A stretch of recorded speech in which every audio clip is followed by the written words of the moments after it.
Hello, my name's Meredith Rendell. I work as Assistant Operations and Planning Manager here at the Art Centre, just behind me, wonderful building. I've lived in Aberystwyth for 37 years-ish. I moved away when I was quite young, about your age probably, but I always wanted to come back. Wonderful place to live, as I'm sure you'll see.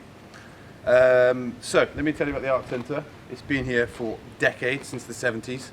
It's a staple of Aberystwyth, it's a staple of the university.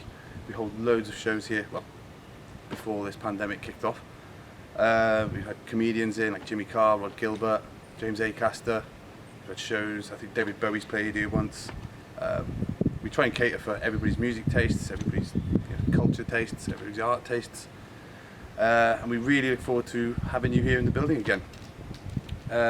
Currently, you can only come in for teas, coffees from Thursday the 17th. Just behind me there's a little cafe which will be open for you guys. It'll be a one-way system, use your masks, stay safe. But after that, after all this is all blown over, we really want to welcome you all back in with our arms open, showing you what we do best. See you soon!